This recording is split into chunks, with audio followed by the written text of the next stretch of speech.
So Hollywood celebrates as the latest useful idiot puppet of the globalist puppet masters gets into office. Click on the show channel here over at SubScribes are now over at Buy Me a Coffee. So celebrities, well, just virtue signaling because they're not going to have any of the consequences of the things they proselytize for.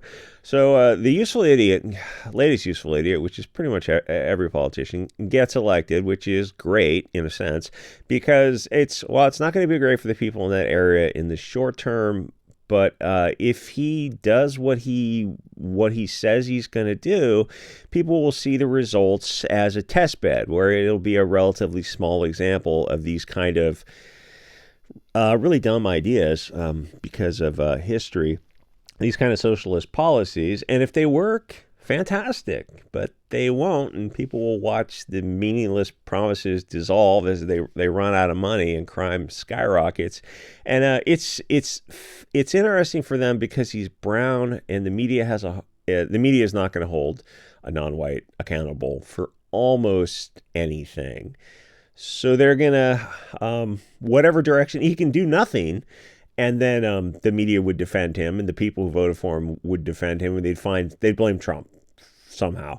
Or and the city would just continue to get worse. Or he could do what he says he's going to do, and the city would definitely get worse. And the Hollywood actors are not going to suffer any consequences because I don't know if you remember during the Wu Flu years with, who's that Wonder Woman actress and a bunch of other Hollywood actors. They're singing Imagine from their mansions in their gated communities with their, $20,000 refrigerators and their $100 things of ice cream with Nancy Pelosi and whatnot. The thing is, they're not riding public transportation. Shout out to Daniel Penny and the rest. And, because of cell phones, it's impossible to hide some of this enrichment that people are getting. So it also, the more important thing is to show you what a non-white electorate is voting for. And it really boils down to, well, they're voting for your money, which your taxpayer. The city, the government doesn't have any money. Nothing is free. It's all coming ultimately from the taxes. And this is going to show people the critical lesson, probably lesson learned too late for America, that demographics is destiny. The other issue is someone mentioned that Hollywood will see this as a mandate to double down on woke movies, which is also awesome. I've been watching a lot of movies this past couple of weeks for some reason because somebody on Odyssey played the 16 millimeter version of A New Hope and Empire, and it was so grainy and dark and blue, and I mean that in a good way. It really worked when things were a little not as crystal sharp as like a 70 millimeter film or whatever I don't know what digital resolution is up to now. It's probably beyond 4K. So people are Hollywood is gonna see this as to double down on woke movie themes. I don't know. I mean, I want to say like even they're not that crazy, but you keep looking to Hollywood and it's like DC and Marvel, the movies I kind of pay attention to more, just keep doing it. Or Tron Ares, like they're really not learning any lessons, so they seem to have some kind of infinite money trick or something. And it turns out that like watching people talk about bad movies is more interesting than watching Hollywood itself. Hollywood is in big trouble because there are kind of two models. The big screen, which needs the physical presence, and they have done things to make the big screen better. They've done like dinner theaters where you can go and get like a cheeseburger and a beer, and obviously it's going to cost a whole lot more, but if that's how you want to watch a movie, that's kind of more of a community vibe.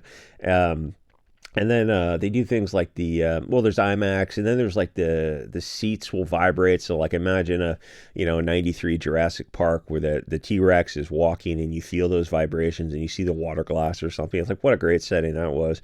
And what a disappointment the Jurassic World movies have been, even though they made like billions of dollars. And I look at them like, these are not good movies, but this is like the kind of the China syndrome of the Transformers model, which also did really well, where they do well around the world. They do well for an audience that want a dumb audience is what I'm trying to say. Just a lot of flashy CGI type of stuff. Anyway, but movies have to be good enough to go to the theater. That's kind of the one thing is like to leave the house and go somewhere to watch something. When you look at your living room or you look at your bedroom, and you might have like even people's bedrooms, they have they might have a 3-foot TV mounted up in the wall or something in their living room. They might have something, much, much bigger, a projector, and, you've got like a subwoofer and all kinds of crazy stuff for the home experience. And it's like, it's very good. Or even like, I don't know, like even tablets and stuff, you can hook up to Bluetooth and the sound can be amazing. So the experience has to be good enough to go to the theater, like a Lord of the Rings, the original from 20 years ago, and pay the money. And it's also got to be the movie that needs a bigger screen presentation, like remember Dances with Wolves? And you think about woke movies and people say that movie's woke, but there was a scene where they balanced it out, where he's talking about one Indian tribe invades another Indian tribe, and it was like, that was Kevin Costner. That was something you probably wouldn't see in a movie today. But that was a which I saw in the theaters. That was a movie that the big screen did pretty well. And sometimes there's like the sound system, but there's also the bigger issue is the crowd vibe of movies. But the other model is these people is streaming, which is cheaper if you watch a lot of movies or if you're into those shows, which are friggin' horrible, but people are into them again because the demographics of country's getting dumber. So people also have the option to just avast matey, set the mainsail and go cruising. So Hollywood or the platforms need brand loyalty, which they don't have. I mean, why would they? Nobody cares about Disney, Amazon, Netflix anymore. Those are just globalist bloodsuckers. At one time, Disney had loyalty. And for a lot of parents, Disney has, there's still a connection to Disney because of the backlog of old Disney shows. And, you could just get an external HD or a micro SD card, and you can, VPN, and you could like fill that thing up and get, like, you'd never need to go outside for entertainment ever again. And then the other issue is there anything worth watching at all?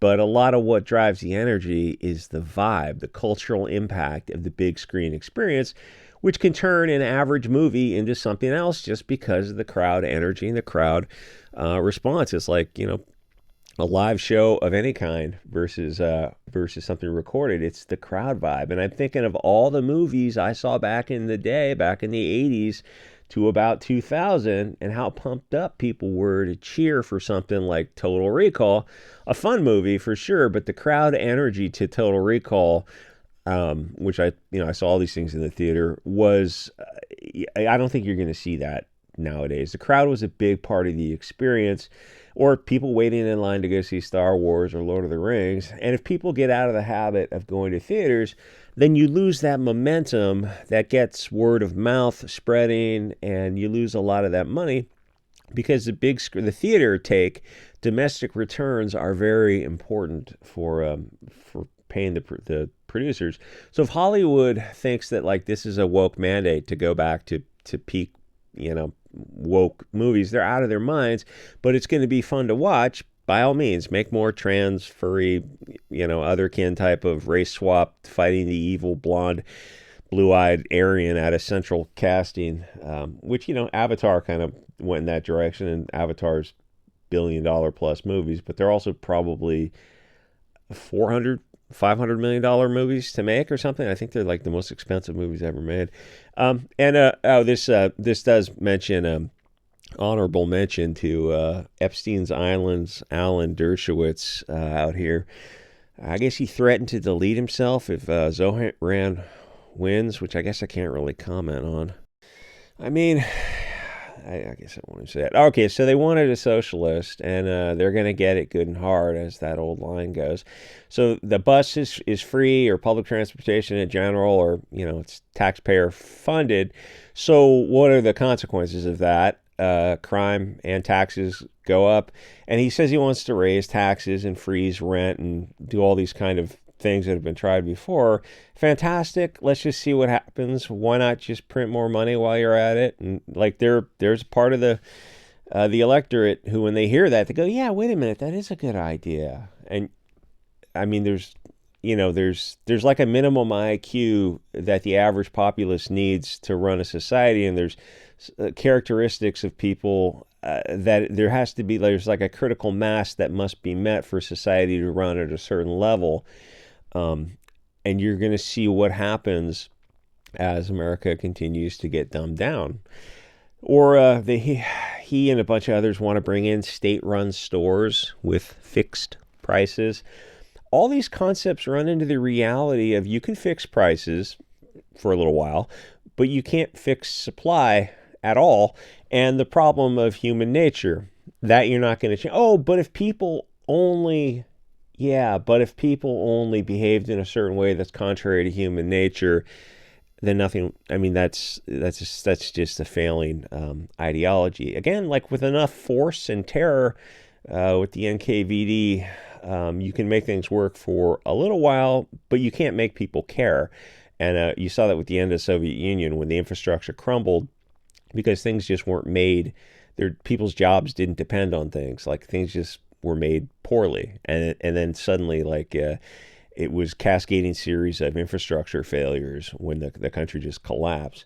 So no, you can't bring in fixed prices for long, and it's going to be fun to watch, of course, unless you live there. And then the Israeli dildo salesman, I forget that guy's name. He seems to know everybody and always be in the news. He's got connections all over the world.